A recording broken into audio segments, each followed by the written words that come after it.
Buenas tardes. Analizamos hoy los últimos datos que ha publicado el INE sobre población e intentamos descubrir por qué se marca un récord a nivel nacional y cifras históricas también para Castilla y León. Nunca habíamos sido tantos, casi 49,5 millones en toda España.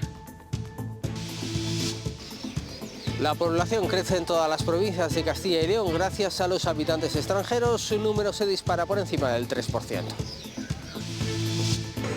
En un escenario de incertidumbre comercial, los reyes continúan su viaje de Estado por China.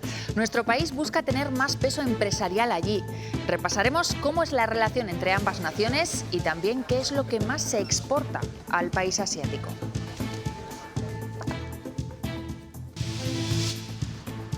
Todas las áreas de salud de Castilla y León contarán con una unidad del dolor crónico. Además, irán extendiendo progresivamente a centros de salud del mundo rural. Así lo ha anunciado el presidente de la Junta en su visita a esta unidad ubicada en un centro de salud de León capital. Una pelea entre dos hermanos ha acabado en tragedia en Ponferrada. Uno de ellos ha fallecido apuñalado. El presunto autor, su propio hermano, fue detenido inmediatamente. Miguel Ángel Blanco. Sí, ocurría ayer por la tarde-noche en Ponferrada, en Cuatro Vientos, una reyerta de la que se desconocen los motivos. De momento, lo cierto es que, además de su fallecimiento, el juez ha decretado hoy aquí en el Palacio de Justicia el ingreso en prisión comunicada y sin fianza. Está acusado como presunto autor de un delito de homicidio.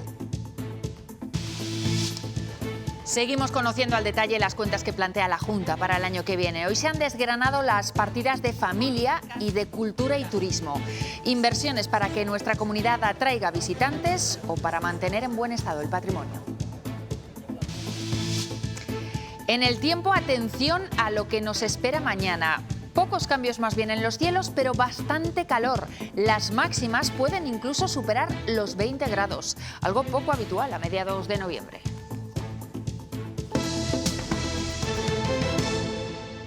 Llegan cambios de gestión para muchas de las empresas que hay en nuestro país. En Castilla y León el año pasado se cerró con más de 148.000 compañías. Son más de las que se habían registrado en el cómputo anterior, pero la cifra todavía está lejos del máximo histórico. Fue en 2008 y entonces había 173.000 empresas en nuestra comunidad.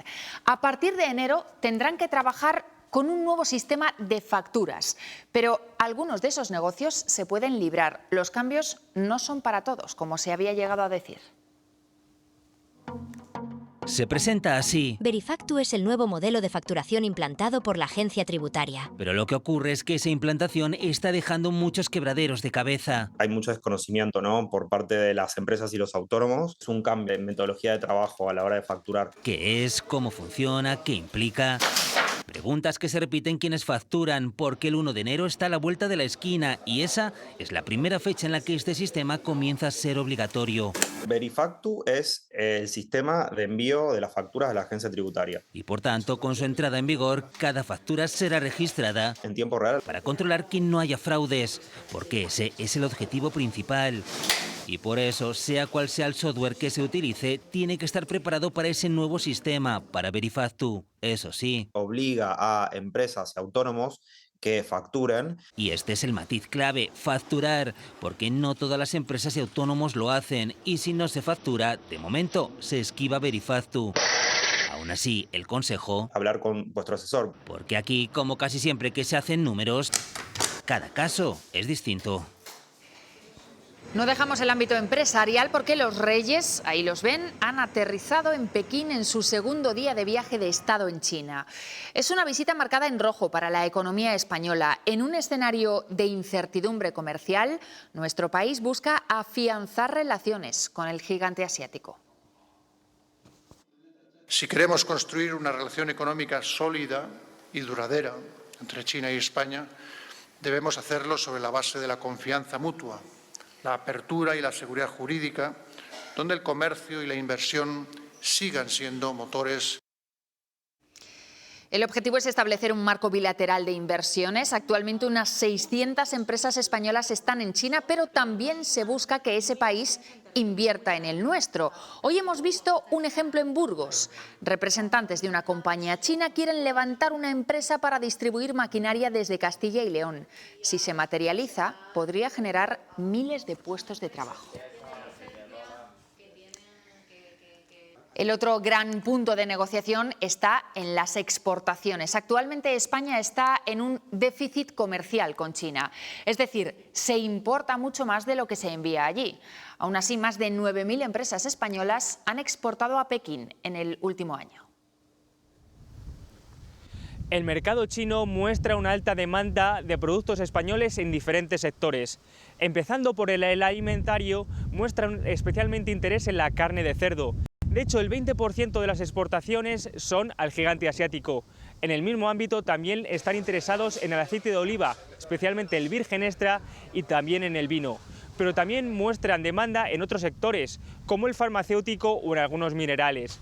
De cara al futuro pretenden introducirse en otros sectores, especialmente el del automóvil. De hecho, quieren trabajar conjuntamente con empresas españolas para fortalecer este sector. Una visita a China. Y en juego nuevas inversiones del gigante asiático en España, donde ya ha destinado 10.000 millones de euros en el coche eléctrico y la energía verde.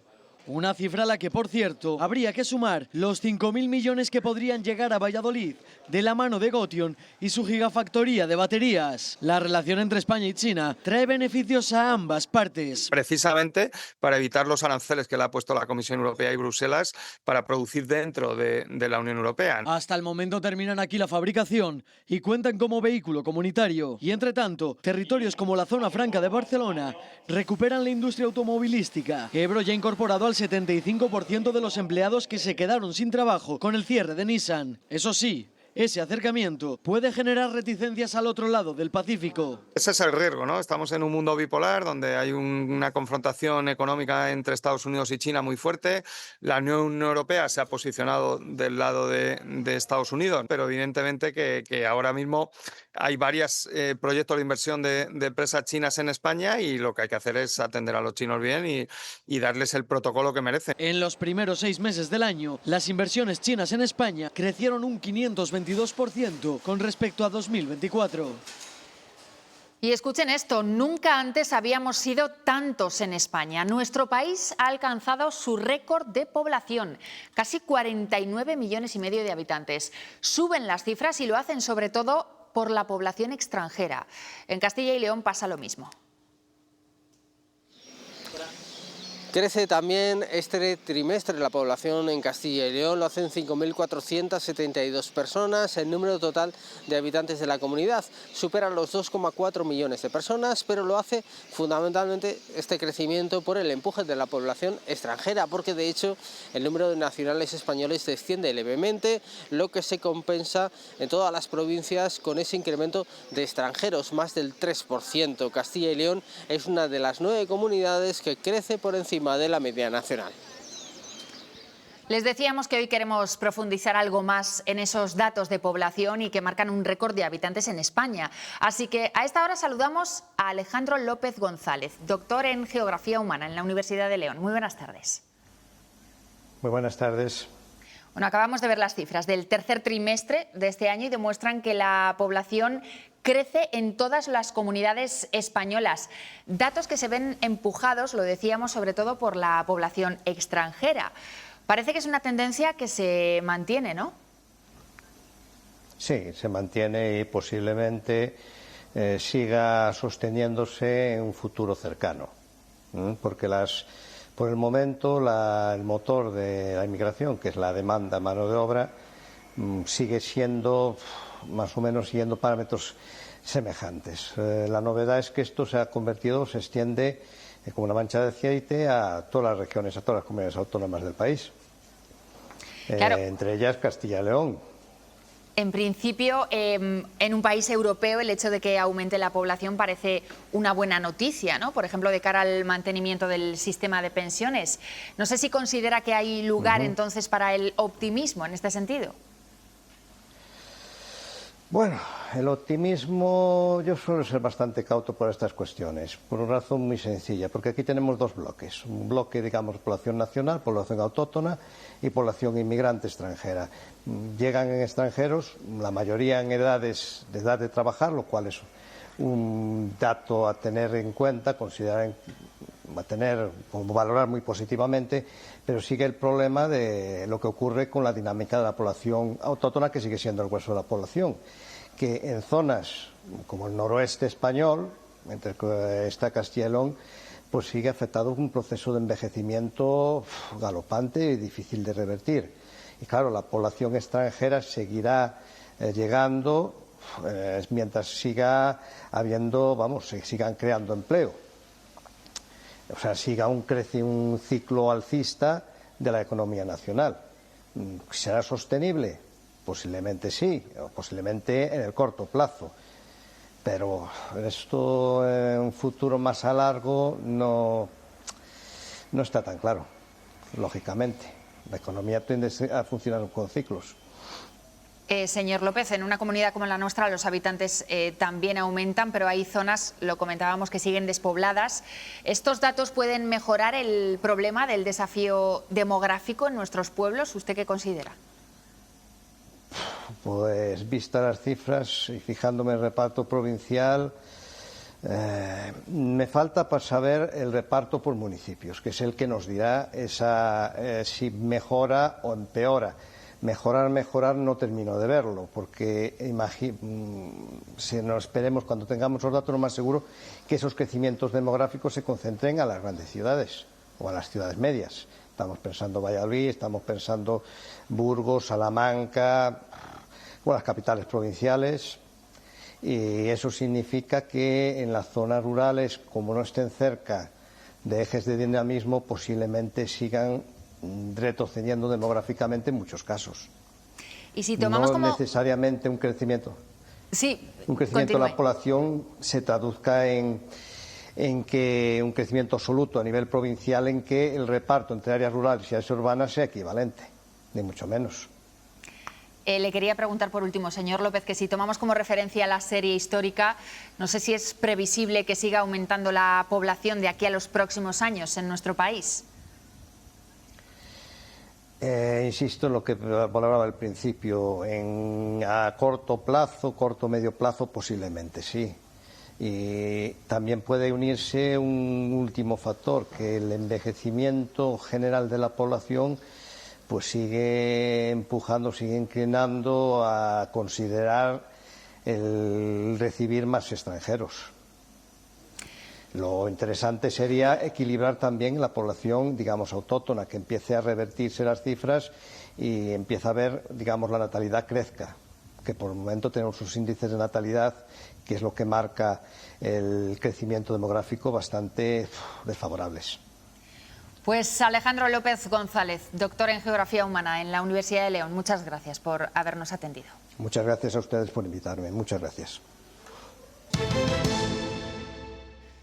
Ha muerto en Ponferrada un hombre de unos 50 años que fue apuñalado por su hermano. Ambos discutieron y la pelea acabó de manera trágica. Él murió ya en el hospital y el presunto culpable fue detenido inmediatamente. Volvemos contigo, Miguel Ángel.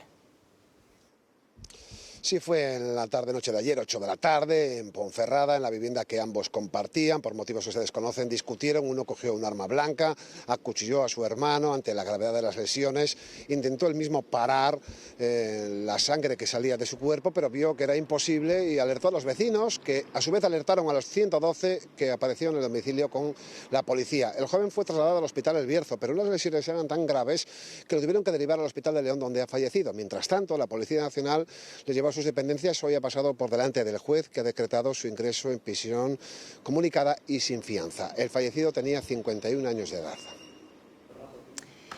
Y más imágenes, minuto de silencio hoy en la Diputación de Segovia. Allí trabajaba desde hace 37 años una de las víctimas mortales de este accidente que se registró ayer en la autovía de Pinares. Era una mujer de 61 años. También falleció su marido, de 64. Sus hijas, de 27 y 25, viajaban en el mismo vehículo y están heridas de gravedad. Sigue abierta la investigación para saber qué pasó exactamente en ese accidente. Al parecer, el turismo donde viajaban las víctimas estaba parado en el arcén y fue embestido por un camión. El coche no estaba señalizado. A los ocupantes no les dio ni tiempo a salir. Hemos querido saber qué se debe hacer en estos casos.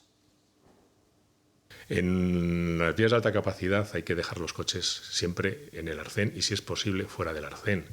Y en todo caso, salir del vehículo y ponernos detrás de las barreras de seguridad de las viundas. Sigue el juicio en León contra 2 ocupas acusados de omisión de socorro y de haber provocado la caída de un amigo desde un 5º piso. Hoy han declarado a los policías que recogieron el testimonio de los vecinos. Habían escuchado una discusión, pero dicen que no vieron nada. La sospechosa le dijo a una de ellas que no llamara a la policía porque se había tirado él mismo. Esa misma testigo no quiso identificarla por miedo. Segunda jornada también del juicio en Valladolid contra 3 acusados de traficar con droga en sacos de carbón. Han declarado todos. 2 de ellos dicen que desconocían que hubiera cocaína en los contenedores que transportaban. Pero el tercero sí que confesó que se había quedado el contenedor a modo de pago de uno de los deudores, aunque ha negado saber que estaban llenos de droga. Se enfrenta cada uno a 10 años de prisión. Y en Zamora ha ingresado en prisión un hombre que, después de quedarse sin carné de conducir, siguió cogiendo el coche en reiteradas ocasiones. Fue detenido en un control de la A52 y se dieron cuenta de que no tenía permiso y que ya había sido investigado en más ocasiones. Ahora directamente lo han mandado a la cárcel. Continúa en el Supremo el juicio contra el fiscal general del Estado por un presunto delito de revelación de secretos. Esta mañana ha declarado el decano de la Abogacía de Madrid. Eugenio Rimón ha defendido que entre las competencias de la Fiscalía no está la de remitir notas de prensa, ya que no es un método para desmentir información. Además, ha añadido que García Ortiz quiso recular con un comunicado conjunto. Para manifestar que existe un clima de comunicación cordial y que poco más o menos que poner ciertos paños calientes, si me permiten la expresión, sobre la nota de la Fiscalía. Le respondo pues que no era la pretensión con la que habíamos llegado a la Fiscalía y que lo que esperábamos era una investigación y una depuración de responsabilidades si hubiera lugar. El juicio del fiscal general del Estado ha marcado el Consejo de Ministros ante las últimas palabras en una entrevista de Sánchez defendiendo la inocencia de García Ortiz. La portavoz del Gobierno ha reivindicado y defendido una vez más el respeto absoluto que dice tiene este Gobierno a los jueces y ha negado y descartado la intromisión a la justicia por parte del Ejecutivo. Pilar Alegría ha manifestado que fue una opinión y que ahora son los jueces quienes tienen que juzgar, pero que en el juicio señala tampoco hay pruebas que vayan contra el fiscal general del Estado. Entenderán ustedes que, desde luego, el respeto a la justicia, que siempre así lo hemos manifestado, no es contradictorio a manifestar una opinión. También les digo, sobre esta cuestión, el Partido Popular ha querido crear una falsa polémica. Su fiscal, ese fiscal con el que pretendía traer a Puigdemont para ser juzgado ante los tribunales españoles, según Sánchez, es inocente. Cuando un presidente dicta sentencia es porque la democracia ha salido por la puerta, salvo que Sánchez tenga pruebas. Se ha filtrado hoy una grabación en la que la exmilitante del PSOE, Leire Díez, reconoce que maniobraba por orden de Ferraz. Lo grabó el fiscal Estampa en conversaciones con Díez y con el empresario Javier Pérez Dolcet, a quien se escucha asegurar que Pedro Sánchez pidió que se limpiase todo después de la investigación a su mujer. Digamos que yo soy la persona que ha puesto el PSOE a ver qué había detrás de todo esto. Eres la mano derecha de Santos Cerdán. Sí. Y Santos Cerdán es el secretario de organización del partido. Sí. Pero soy una mano derecha que nunca va a aparecer en ningún. Y la vida sigue hasta que sale en la imputación de Begoña. Y entonces el presidente ya dijo que se limpie todo. Límpiese, sin límite. El PP de Castilla y León ha hecho parada hoy en El Bierzo para explicar su hoja de ruta de cara a los próximos comicios. Fernández Mañueco ha vuelto a recordar que los presupuestos autonómicos no son solo un trámite, dice, sino que son necesarios para situar a la comunidad entre las 3 mejores de España. Asegura que no va a dejar que PSOE y Vox lastren el futuro de Castilla y León. Desde el Partido Popular no lo vamos a consentir. Si no es ahora, será en las urnas en el mes de marzo. Ahí nos veremos. Explicar qué es lo que hacemos ha sido nuestra fuerza a lo largo de todos estos años. Lo que nos ha hecho ganar tantas y tantas veces. Aquí hay un rumbo que el Partido Popular no solo gestiona, sino que está liderando la transformación de nuestra tierra. Los consejeros de Castilla y León siguen desgranando las partidas que tendría cada materia si se aprueban los presupuestos que propone la Junta para el año que viene. En el caso de familia e igualdad de oportunidades, sus cuentas aumentan más del 11%, hasta los 1.500 millones. Isabel Blanco ha defendido la apuesta por las políticas sociales y la atención a las personas. El apoyo a las familias es el área que más crece. Familia e igualdad de oportunidades multiplica por 5 las ayudas para impulsar la natalidad y la conciliación. Para 2026 se consolidan y se amplían algunos de los programas ya puestos en marcha con una partida que alcanza casi los 77 millones. El bono nacimiento, con 20 millones de euros, duplicará las ayudas concedidas por hijo. El nuevo bono infantil elevará significativamente los umbrales de renta para llegar a la práctica totalidad de las familias de Castilla y León que lo soliciten. Además, por primera vez se superan los 1.000 millones de euros en la atención a las personas dependientes y en la mejora de la calidad de los servicios. Lo que supone gastar casi 3 millones de euros al día. En este sentido, la teleasistencia contará con 15,2 millones. Y como novedad, destinaremos 10 millones de euros para mejorar la accesibilidad en los hogares de las personas mayores, sustituyendo las bañeras por platos de ducha. Más de 21 millones se van a destinar a la prevención de la violencia machista. Destaca la plena implantación del servicio Atiendo, un sistema pionero de información, prevención y atención frente a las agresiones sexuales. Y otros 21 a la juventud. Para prevenir y atender las nuevas situaciones que se generan ante adicciones sin sustancias, como es el uso problemático de pantallas. Casi 28 millones están asociados al funcionamiento de los centros de servicios sociales. El PSOE ha analizado esas partidas y dice que la inmensa mayoría se llevarían a cabo gracias a la financiación del Gobierno central. Algo que el PP desmiente, es más, aseguran que no aportan lo que deben. Para Vox, lo fundamental es la transparencia en lo que se gasta con los menores migrantes. 4 de cada 5 euros provienen de la financiación estatal y europea. Esa es la realidad en la que estamos. Hoy pedimos a la consejera de Familia prioridad para los de aquí y transparencia total sobre el gasto en acogida. El Gobierno de España no aporta el 50% que le marca la ley de dependencia y actualmente aporta solamente el 36,75%. El resto lo hace la Junta de Castilla y León. También hemos conocido hoy otra cifra, 222 millones son los que ha presupuestado la Consejería de Cultura, Turismo y Deporte. Gonzalo Santonja ha explicado las líneas maestras de inversión, entre ellas proteger y digitalizar nuestro patrimonio cultural, seguir apostando por museos y festivales culturales o consolidar nuestra comunidad como destino turístico internacional. El consejero ha insistido en la voluntad de escucha y de diálogo.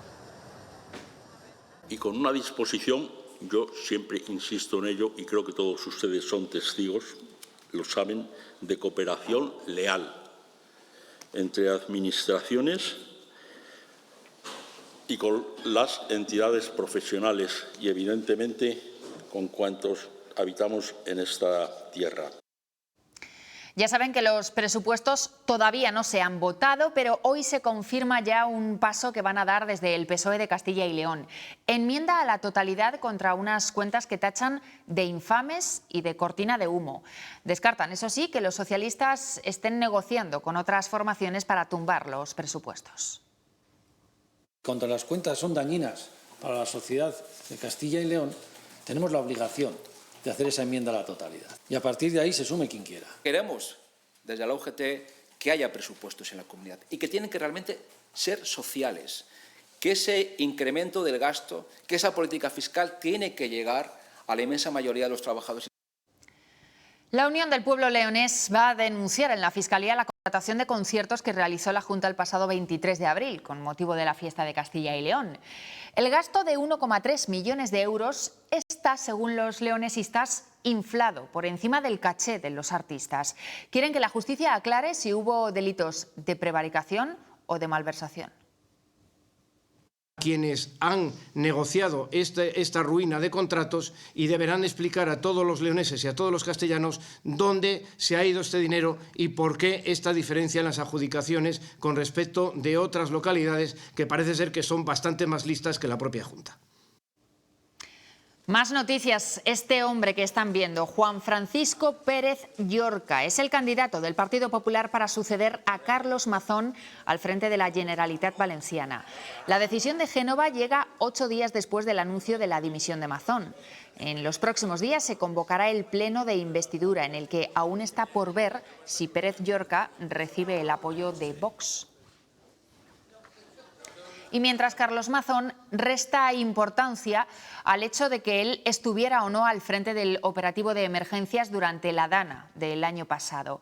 Lo ha dicho esta tarde en la Comisión de Investigación de las Cortes Valencianas. Ha calificado como reunión de trabajo la comida en un restaurante con una periodista y ha reconocido que sabía lo que estaba pasando en Utiel.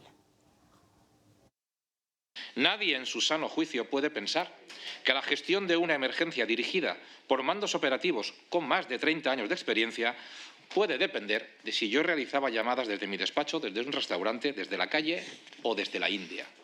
Una reunión en la que, por supuesto, estuve atento, haciendo llamadas para conocer la evolución de la situación. Una emergencia que hasta bien entrada la tarde creía que estaba focalizada en Utiel.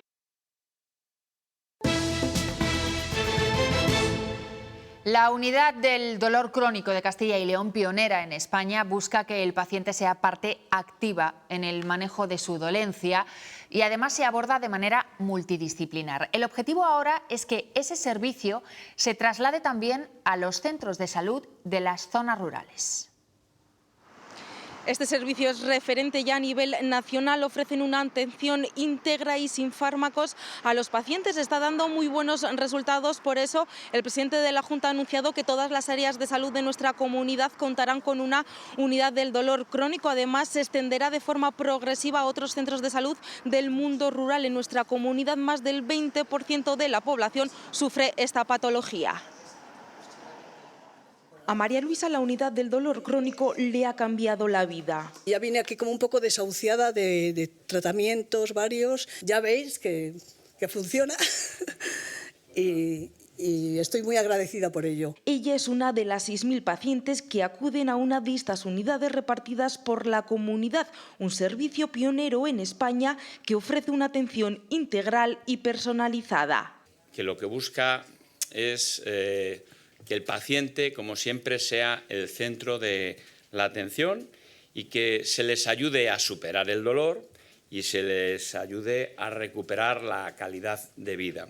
Y para ello incorporan equipos multidisciplinares integrados por fisios, médicos o profesionales de la salud mental. Además, se actúa sin fármacos. Se actúa sin efectos secundarios, aplicando la educación de la neurociencia más avanzada y los mejores programas de ejercicio terapéutico. Un servicio que tendrán todas las áreas de salud de la comunidad. Y nuestra intención es continuar, seguir extendiendo en el medio rural, en otros centros de salud de atención primaria. Porque precisamente el dolor crónico es uno de los principales motivos de consulta, una patología que afecta a más de 400.000 personas en Castilla y León. La adicción a los móviles también se está convirtiendo en un problema de salud. Hoy hemos sabido que 1 de cada 10 menores la padece. Las cifras siguen aumentando y lo confirma UNICEF. La inmensa mayoría de los niños de 10 años, el 80%, ya tienen redes sociales y eso marca completamente su rutina.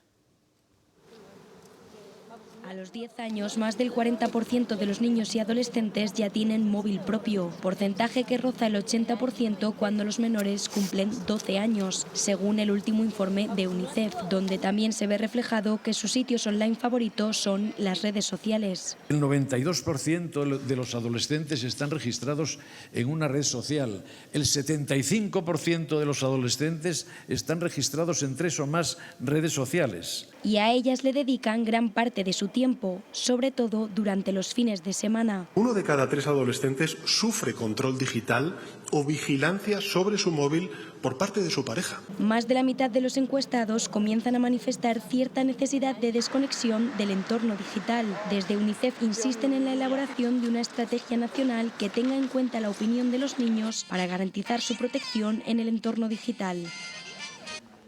Vuelven a producirse fallos en las pulseras antimaltrato. El Ministerio de Igualdad ha tenido que activar los protocolos de protección a las víctimas de violencia machista por una incidencia en los dispositivos. Han fallado durante unas horas por una sobrecarga en el sistema. No es la primera vez que pasa. La Fiscalía, recuerden, ya alertó hace meses de errores en la ubicación de los maltratadores y la ministra fue reprobada. Las Cajas Rurales de Castilla y León estamos donde tú quieres estar. Creemos en la sostenibilidad apoyando proyectos de futuro. Nos sentimos muy cerca contigo. Tú crees en el futuro y nosotros en ti. Bruselas da un paso decisivo para el campo europeo. Parlamento y Consejo han acordado un paquete de simplificación de la PAC con menos papeleo y más apoyo directo a los agricultores. Este acuerdo provisional impulsa la competitividad, refuerza las pequeñas explotaciones y permitirá pagos de emergencia ante crisis o desastres naturales. Las organizaciones agrarias lo siguen viendo insuficiente. Para Castilla y León no sirven. Se centran principalmente en la simplificación de aquellos agricultores pequeños, que no son ni agricultores. La propuesta que hace la señora von der Leyen es positiva porque cambia ya de opinión, porque ve que hay una protesta social importante, pero no es suficiente. Ha llegado a España la borrasca Claudia, la tercera de la temporada, aunque hoy no se ha notado en Castilla y León. Será mañana cuando a últimas horas aparezcan las primeras lluvias por el oeste de la comunidad. Aunque lo realmente significativo mañana son las temperaturas máximas. Pese a estar a mediados de noviembre, vamos a rondar los 20 grados y en algunos puntos, como Soria, se van a superar. Ojo, porque en el sur de España podrían rozar los 30 y batir todos los récords de registros para esta época del año.